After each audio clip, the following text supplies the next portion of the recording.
Olá, nesse vídeo falaremos um pouco sobre o Python. Python é uma linguagem de quarta geração de altíssimo nível. Ela foi uma linguagem criada com o intuito de trazer programação de computadores para todos. Por ser uma linguagem de programação de quarta geração, ela é multiparadigma. Isso quer dizer que ela pode ser orientada a objeto. Quer dizer, tem classes, heranças e encapsulamento. Mas ela também pode ser utilizada como uma linguagem estruturada, para fazer scripts. Isso é bastante utilizado para fazer automações. E ainda pode ser uma linguagem utilizada de forma funcional. Isso quer dizer que a linguagem ela é enxergada como tudo sendo uma função, funções de funções. O Python ela é uma linguagem que não é compilada, ou seja, ela é apenas interpretada por um interpretador Python. Isso quer dizer que quando você desenvolve um código Python, ele não precisa passar por um processo de compilação. Ele, cada sistema operacional vai possuir um interpretador desse código e vai ler linha a linha do seu código e executando passo a passo. Embora não necessariamente isso queira dizer que ele vai seguir de forma estruturada. Seu código ainda pode ser feito de forma funcional ou de forma orientada a objeto. A principal diferença é que o código compilado, ele gera um código objeto, e esse código objeto é executado pelo sistema operacional, enquanto no interpretado, o interpretador faz a leitura em tempo real. Isso, em geral, traz um problema de performance, que, por não ser um código compilado, o sistema operacional não consegue fazer otimizações, porque ele não consegue ver as próximas linhas. Entretanto, esse problema ele é mitigado com algumas técnicas que são desenvolvidas dentro do Python. Python é uma linguagem tipicamente tipada dinamicamente. Python é uma linguagem dinamicamente tipada. Isso quer dizer que uma variável, que é um espaço na memória que armazena algum valor, ele pode mudar de tipo. Por exemplo, uma variável x pode receber uma string. E se você olhar o tipo dela, através da função type, ela vai te retornar o tipo string. Em seguida, você pode colocar uma outra variável y que recebe um inteiro número 1. Isso vai gerar um tipo int. O que isso quer dizer?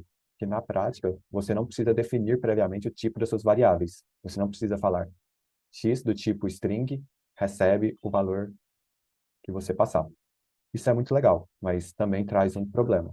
Por exemplo, se você define x é do tipo string e em seguida você cria uma variável y que é do tipo inteiro e por fim você faz y receber a variável x, esse y que antes era um inteiro agora se torna uma string.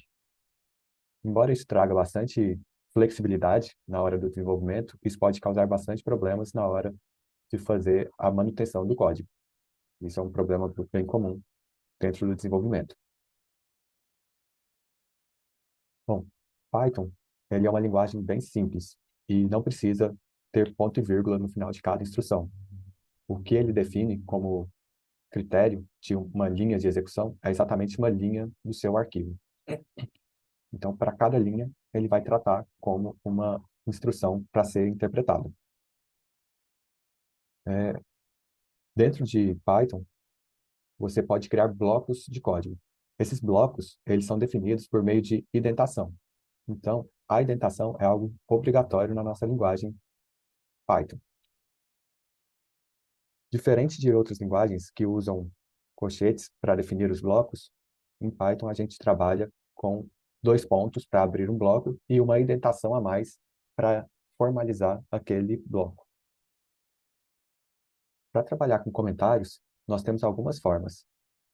O jogo da velha, ou cerquilha, ele representa um comentário de uma única linha.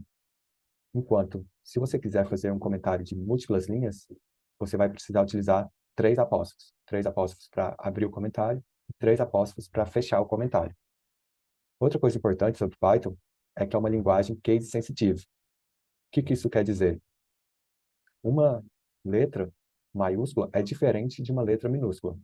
Então, letter com L minúsculo é diferente de letter com L maiúsculo. Dessa forma, a gente pode ver que eu posso ter uma variável chamada letter, recebe A, e outra variável chamada letter, com L maiúsculo, que recebe B. E elas serão variáveis diferentes.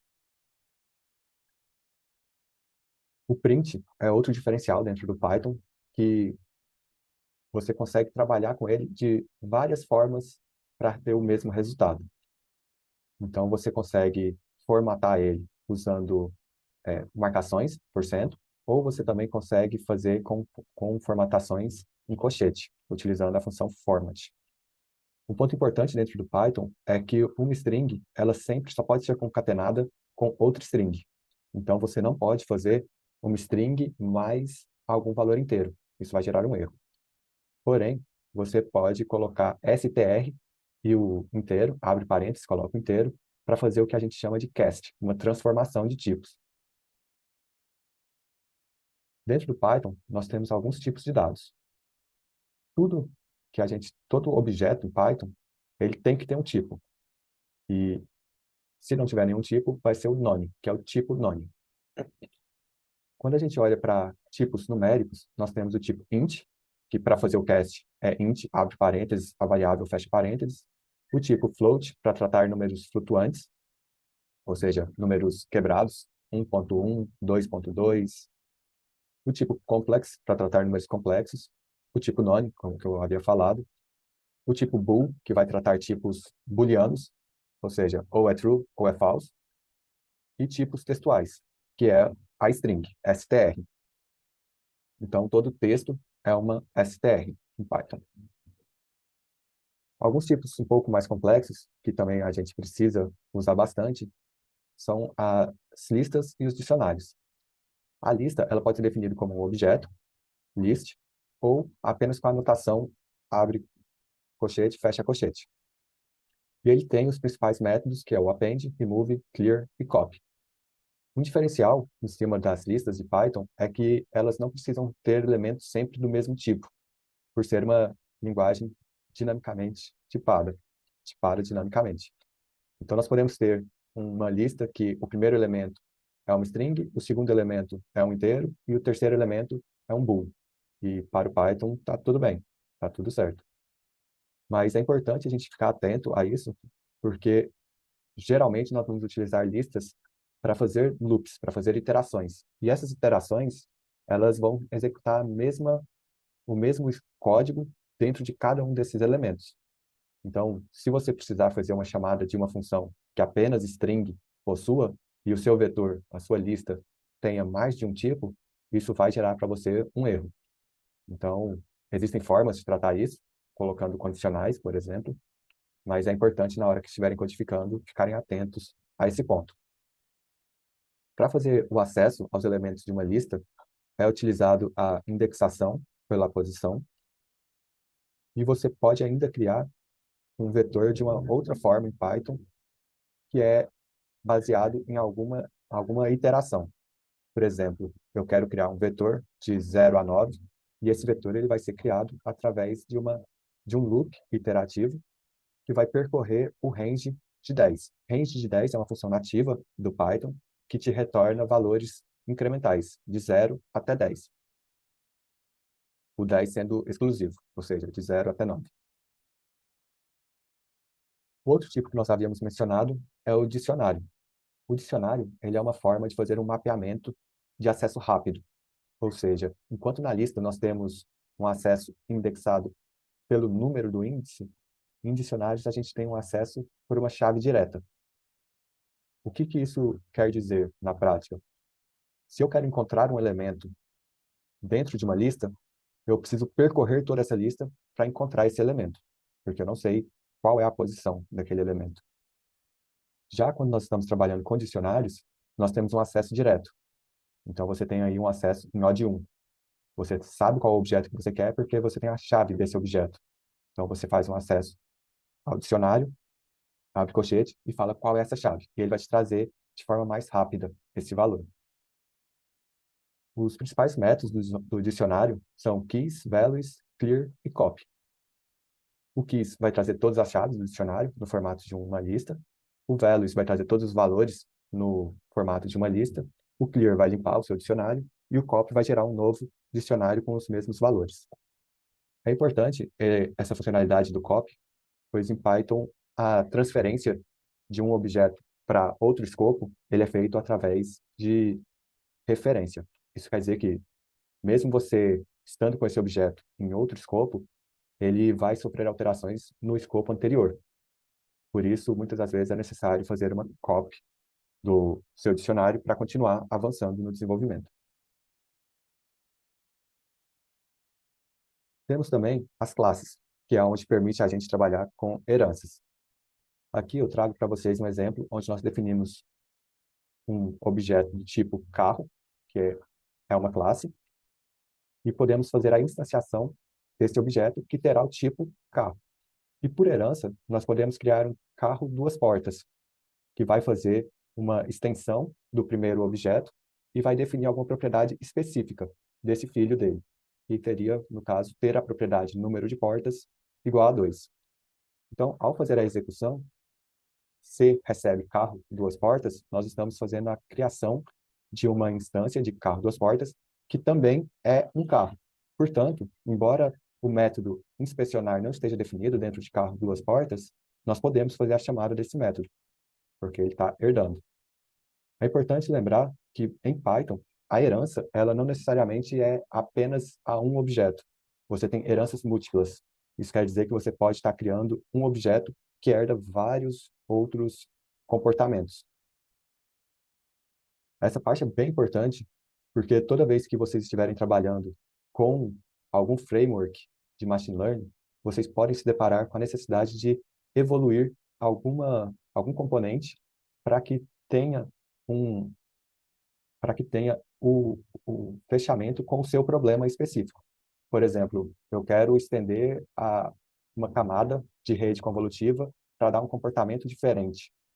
Eu preciso criar uma nova classe e estender o que o framework já traz, porque nós não queremos reescrever todas as funcionalidades de uma camada de rede neural. Porém, nós podemos estar modificando um aspecto ou outro fazendo essa extensão e utilizando dentro do nosso código. Quem for trabalhar com PyTorch vai se deparar bastante com esse tipo de necessidade. Bom, funções, como eu falei, podem ser soltas dentro de um script, porque a linguagem ela permite trabalhar de forma funcional. E por ter essa permissão de trabalhar de forma funcional, ele traz para a gente uma funcionalidade muito importante, que são os decoradores. Esses decoradores, eles nada mais são do que funções que encapsulam outras funções. Por exemplo, aqui nesse trecho de código, nós temos uma função log, que faz o wrapper de outra função, que é passada por parâmetro, ou seja, uma f de g de x, onde g de x é a fun e o log é o f. Então, toda vez que alguém executar a função soneca, na verdade, ele não vai estar executando a função soneca, ele estará executando a função log, e essa função log, por sua vez, estará executando a função soneca. Por isso a gente chama isso de encapsulamento, dentro de uma outra função, f de g de x. Isso é bastante utilizado dentro de alguns frameworks de machine learning para facilitar o uso de algumas operações. Os operadores matemáticos são os mais tradicionais, porém existem sobrecargas. Então, nós temos somas, temos subtração, multiplicação, divisão, mod, mas, por exemplo, quando nós estamos trabalhando com NumPy, uma multiplicação, ela é feita a sobrecarga para fazer uma multiplicação matricial, ao invés de fazer uma multiplicação de elementos. Então, é importante ficar atento a essa questão de sobrecarga. Se estiverem usando apenas o Python cru, isso vai acarretar em operadores comuns. Porém, quando estiverem utilizando algum framework, é importante dar uma olhada para verificar se não existe nenhuma sobrecarga dentro desses operadores.